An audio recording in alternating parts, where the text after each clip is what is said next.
salon notre jouet éducatif connecté. Donc, il s'agit d'un jouet en bois et la particularité c'est qu'il peut être reconnu par la tablette. Donc quand on pose le chiffre sur la tablette, il va être détecté par l'écran et ça permet de faire différents petits jeux éducatifs.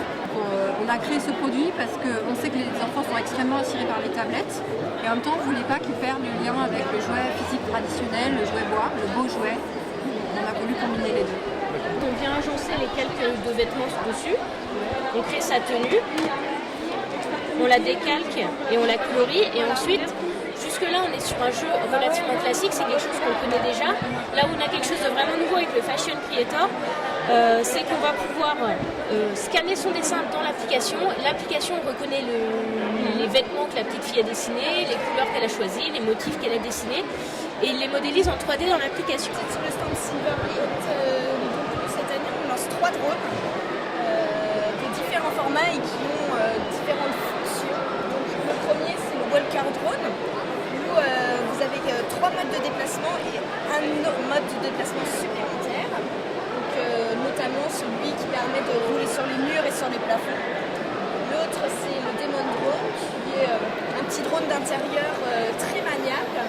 Et le dernier c'est le gros drone qui est le Discovery Drone et qui lui a une caméra intégrée qui permet de prendre des photos et des vidéos à l'intérieur comme à l'extérieur. C'est Play & Code, donc c'est un jeu vidéo destiné aux 8-12 ans, donc qui a pour but d'apprendre les bases de l'informatique, donc les bases de la programmation de manière très très simple, de manière très graduelle.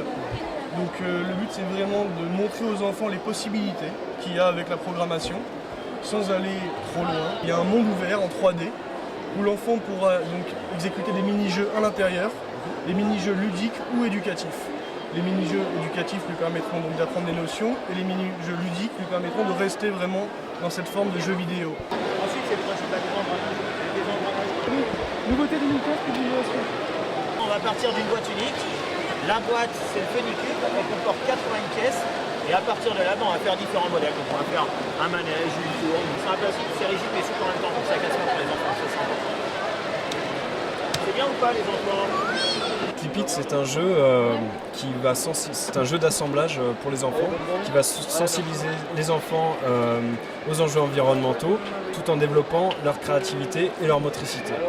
Alors en fait, nous on a développé une petite pince en plastique qui permet en fait d'assembler les bouchons d'usage courant, donc soda, lait, eau, entre eux, de manière assez simple. Hein. On a juste à clipser les bouchons comme ça, de cette façon, et du coup, voilà, ça tient. Pipli, c'est un jeu donc, de construction ludique et éducatif donc, à partir de triangles en tissu, en les assemblant les uns avec les autres, des triangles à pression avec des pressions les uns sur les autres. On peut créer